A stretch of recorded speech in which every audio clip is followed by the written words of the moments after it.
Welcome to the Mortgage Broker Podcast, tailor-made for Canadian mortgage industry professionals. Proudly presented by A Better Way Mortgage Group, this podcast is your trusted source for insider insights, market updates, and strategies to elevate your career in the ever-evolving world of mortgage brokering. Whether you're a seasoned broker with A Better Way Mortgage Group or an industry enthusiast looking to stay ahead, our episodes are designed to empower you with the knowledge and tools you need to excel in the Canadian mortgage space. All right, we're back for another episode of the Mortgage Broker Podcast. This is episode 3, and today we're going to get into the art of cold calling. We had a great training session this week at our office, actually a couple weeks ago at our office with the Better Way Mortgage Group. Jason took the lead on it. He is the master dialer. We call it cold calling, but it's almost an art to it in a sense where it almost doesn't even feel like a cold call. So Jason's going to get into some really good takeaways there and get into the nuts and bolts of what really works well from a perspective of cold calling. For our Better Way mortgage brokers that are listening to this episode, or anyone that wants access to the full training session that we did on this topic, we went really deep. We're not going to go that deep on this episode, but if you want access to that, check it out on the A Better Way Mortgage Group intranet. If you're A Better Way Mortgage Broker agent, it's there for you. Again, if you're not a broker with us and you want access to it, just reach out. Let's take it away. We're here with Jason Marshall, Derek Williamson once again, and myself, Dean Lawton, and we're going to jump right into this topic of the art of cold calling. So, Jason, why don't you take away? Like, where do you start? Yeah, I mean, it was a pretty cool session. I think we had a pretty good turnout. I think maybe we had 55, 60 of our brokers come on. So I think cold calling's one of those things that we all know we have to do it, but we don't do it. Many differences, or many different reasons as to why we don't. Primarily, as I talk about, it's always the fear of the unknown. Nobody likes to get rejected. What am I going to say? How am I going to say it? I don't want this person to think negatively of me. What do people think about what I'm saying? So I think we kind of overanalyze what we're going to say and essentially end up psyching ourselves out of making that call. So we kind of just covered some very high level topics on how to, perhaps prepare for the call, what to do to psych yourself into making that call. Like I said, some pretty key topics just to kind of get us over the line. The cold calling piece, I think that scares the hell out of a lot of people, and fair enough. But there's another whole kind of segment to this where you can work this into, your database. Like, these don't all have to be cold calls, right? Like, a lot of brokers have massive databases that they don't communicate with. So, taking the strategy that Jason's built and we're going to talk about today, and, even implementing into just your database or realtors that you've worked with in the past, or financial advisors or what have you, it's a heck of a lot easier when you have an introduction, and a lot of these people are actually excited to hear from you. Yeah, it's a good point. I think, Jason, you mentioned a comment on the training session. The heaviest item on your desk is the phone. It's well put. I mean, that's exactly what it is. For whatever reason, people don't want to pick up their phone and make these calls. And I think what we'll do is we'll just jump into, like, who are you calling as a mortgage broker? Who are you calling? Why don't we start there? Because once you start to frame like what you're actually doing, the phone becomes a lot lighter to pick up. I think we got to take a look at the business, right? And say, what am I missing? Am I missing a couple key realtors? Am I working with financial planners, accountants, divorce lawyers, whoever that might be? So when I talk about cold calling for brokers, it's more of a proactive reach out to other potential COIs. I mean, we can call our database and go deep into that, but perhaps that wouldn't be a cold call because we're always staying in touch with our database via a good CRM as an example. So my cold calling strategies are more towards business development for new COIs. But I think to identify that for the broker, it's really taking a look at the business and seeing what they're missing. Once we figure out who we want to call, we've got to put together lists of names and phone numbers. And so those lists are directly in front of your face. So when you're actually reaching out and making the calls, we don't have to go from screen to screen trying to find numbers and figure out what we're doing, who we're calling. So just once we sit down and actually hit the green button on the phone, we want to make sure we don't get out of that flow state. And of course, one of the biggest things is, who are we calling, and knowing a little bit about that person that we're going to call. So a big strategy that I've used is LinkedIn. LinkedIn for us, for business professionals, should be your best friend. It's basically a professional profile of somebody where you can dive deep and find commonalities that you may have with that person that you're trying to call. Perhaps in the About Me section, it says that, they're into sports, they like hockey. You're a hockey player, you like sports. There's a commonality. One of the biggest things that you can look at in LinkedIn is mutual connections. If I'm trying to call Dean and I see that Dean and I have 500 mutual connections, that's a great way to start and say, hey, you know what, Dean, we've got 500 connections. For some reason, you and I haven't met yet. So I think this is a good opportunity for us to sit down and have a chat. So those commonalities, when we know what we're calling, we know who we're calling and a little bit about them, kind of warms up that call a little bit. Just a question on that. Like I know you've talked about this and you talked about, in more detail on the presentation, but how much time would you actually spend preparing a list? Again, it's just identifying who you want to call, right? It's pretty easy if you say, okay, I need to pick up a couple new realtors. It's not overly challenging to go on Google, pull up a Remax office that's in your trade area, and then look through that roster, connect them to LinkedIn, and see if that's a person you want to call. Typically, you want to look at somebody that maybe has a little bit of experience. This person's been in the industry for 3-4 years, so you want to give them a shout. Again, just identifying who you want to talk to, then pull up a list. It doesn't take much time at all. And, call everybody, to be honest with you. I mean, you make a good point. Like once you have that list, you talked about just researching your prospects, like what, finding that commonality. Those are great points. And kind of the next step is like actually time blocking. I know we touched on this. Like for one, like for whatever reason, time blocking is so difficult for a lot of people. And I was victim of this as well. It is a tough skill set to really master. Maybe just touch on a few things there, like obviously how important it is, but like just as an example, we're sitting here, we're recording this podcast, we're doing nothing else. Like that's it. Like you just got to make sure you're in that zone and nothing else is taking your attention. Like anything to add from that perspective? I think we should always put it in the calendar. And what's the driver of the business? I mean, we want to grow the business. I mean, in theory, we all want to grow and do more volume. So I like to have time blocks in my calendar to doing it. In theory, during those time blocks, your emails are shut down, your texting shut down, any distraction that pulls you away is shut down. This is your most important time. This is the business growth phase. So, I mean, we could all probably block out an hour or two to make 5 calls.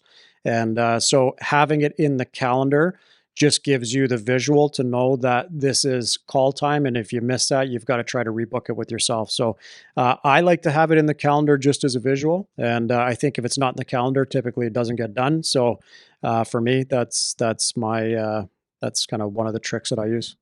And on the topic of time, I mean, I don't think you need to overthink this, right? Like you block out an hour. If you're efficient, you've actually shut everything else out and all you're doing is calling, like there's a good chance you could actually bang out 20 phone calls over the course of an hour. Obviously, it depends on the conversation, how many people you're actually going to connect with. But, I think on average, you're probably only actually going to get a pickup from about 40% of the people that you're dialing, right? So if you have a goal to connect with 10 people in one day, you probably need to make in the range of 25 to 30 phone calls. So just being really efficient, understanding, and if someone doesn't pick up, hitting the voicemail, having a follow-up text or email, just having a plan in place before you actually hit that green button. It's a good point. Somebody actually on our team made a really good suggestion around if the goal is to do 5 or 10 calls, they actually have 2 cups with popsicle sticks in it, and they just take out the stick and put it in the other cup as they work throughout the day, and ultimately getting to the end of the day with the first cup being empty, which is kind of just that visual, like mental block. It could be many things, writing it down, what have you. But yeah, just little tricks that can help. You mentioned a really good point in the presentation just around the environment. Maybe you can kind of take that piece away. I think that you have to look at your surroundings before you make the calls. Like, where are you at and what's distracting you? Is the TV on in the background? Is the dog barking? Are the kids running around? I think it's important for us to be able, like I said, to, disconnect from the noise of the texts and the emails and all of that, but also disconnect from any of the distractions that are going to be around you. For me, I had to be in an office by myself where I didn't have colleagues banging on the door, the kids yelling or what have you. So there are friction points when you make these calls. And one of the friction points is a busy environment and things that could distract you from your task. So if you do have the ability, I would personally suggest get to a quiet space where you can just be by yourself, no distractions, shut it down, and complete the task. Let's assume that we've done everything that you've already talked about, right? So like you have the list prepared, it's time blocked, you're in the right environment, there's nothing stopping you. What other obstacles would you typically see that you're going to run into, and how do you work through that? I mean, there's obstacles just in the course of objections and all of that kind of stuff that you might get, and really, it's identifying for us is what's the purpose of the call? Is the purpose of the call to get into an in-depth conversation to close a sale, or to get a realtor, as an example, to commit to working with you? It's actually not. The purpose of the call is simply to get in and get out. But what you want to get out with is you want to get out with a meeting that's booked. And how do you get that meeting booked? It's calling somebody and saying something a little bit different than what other people are saying. I'm not the broker with the greatest rates and the best turnaround time that works evenings and weekends. That's the barrier to entry for our industry. You have to be prepared to work at night. You have to be prepared to work on the weekend. But what are you saying that's different, that's going to make you stand out and going to make that person you're calling want to sit down and actually have a meeting with you? The meeting is the most important part for us to make that outbound call, get the meeting booked, and then we can go ahead with our normal process as you do. So I think the obstacles are just the objections and trying to feel like we have to get stuck on the phone for a long time, but really, for timing perspective, book the meeting and move on. And if you are stuck on the phone for a long time, it's probably a good phone call, right? So like if that's the worst case scenario, there's not a big fear here. And I mean, we're Canadians. We're typically pretty nice people, right? Like if your fear is getting yelled at or getting shut down, it's pretty damn rare. So I think you just got to push through it, and you probably be very positively surprised with the outcome.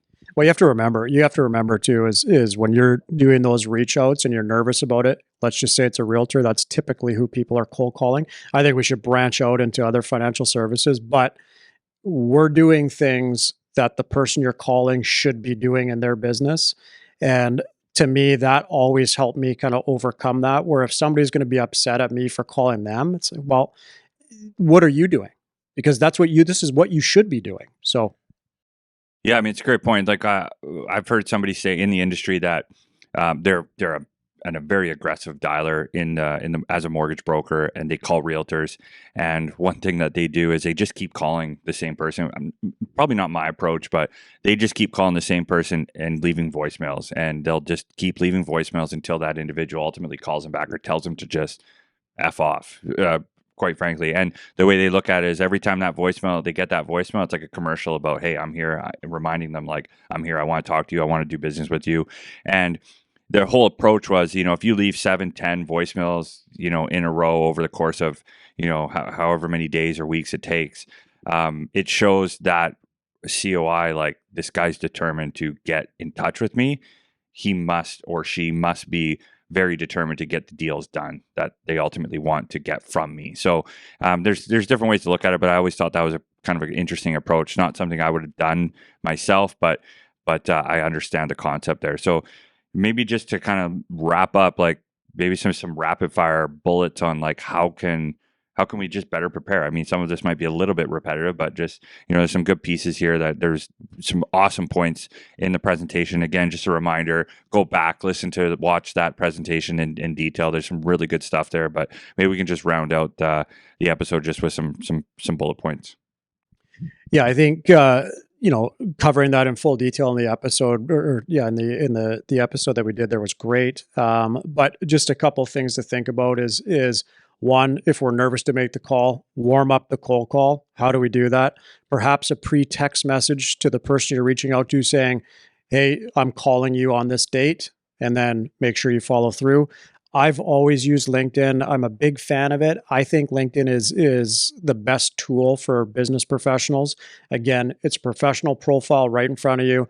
Find the commonalities, send a pre-message. Even I went as far as at some points, which worked very well, is I would send a video message as an introduction. I'd just be introducing myself through the video message, letting that person know that I'm going to be reaching out to them next week. And then what's very important is if I tell Dean or Derek that I'm going to call them at 12 o'clock next Tuesday, you call them at 12 o'clock next Tuesday. You're not calling them at 11, not calling them at 1. You call them exactly when you said you would. And so warming up those calls is probably one of the takeaways that I want the listeners to kind of wrap their heads around is that it doesn't have to be cold all the time. There's ways that you can warm it up and ways that you can make yourself feel more comfortable before dialing the phone. Yeah, great point. And I guess just last thing that I'll lead off with is, the outcome of the call. I don't think that you can expect to connect with someone and have a really in-depth conversation about their business and whatnot. Like, you're probably not going to be spending 20, 30 minutes on this call. It's probably going to be 2 minutes as an introduction with a goal of scheduling a meeting, a Zoom call, a deeper call, an in-person coffee, right? So like, if you're going to be nervous about something, it's probably the next one, not this one. So just make as many of these introductory calls as you possibly can with a goal of connecting for another. Yeah, key takeaway for me is just like the warming up of the phone call. That makes a lot of sense to me. And you mentioned like reaching out on LinkedIn or reaching out in text or what have you to warm that up and let them know, hey, I'm going to call you Wednesday at noon. That when you actually make that call Wednesday at noon, it shows that you've made that commitment. You've actually stuck to your commitment. It shows that I think that gives you a lot of value to that individual, and they see, holy smokes, this guy actually makes his commitments and keeps them. So pretty I like that tip a lot, and I'd say that would be my key takeaway. As we wrap up, just a reminder, like, we are trying to keep these episodes short. That is the point, just quick to the point tips. Hopefully you get value out of that. I see significant value here, and obviously, again, not to go too deep here, but we do go a lot deeper on that presentation. So make sure to check that out once again. I want to touch on some listener feedback. We made a point of saying, hey, we want to hear some feedback. We want to address questions. One of the questions that came up was just around time blocking and how to find an efficient way. And we talked about calendars and whatnot. So I think the question is what is the best way to ultimately time block? I think you have to, again, know who you're calling. If it's financial service professionals, I think blocking your time to call them around 10 o'clock in the morning to lunchtime is probably a good window. That's where I've had a lot of success. Calling around lunchtime, not so great. And then calling towards the end of the day, not so great. So I would say you got to kind of work. You just got to kind of work around who you're trying to reach out to. If you're calling a client that works 9 to 5, you're not calling them at 11 o'clock in the morning, right?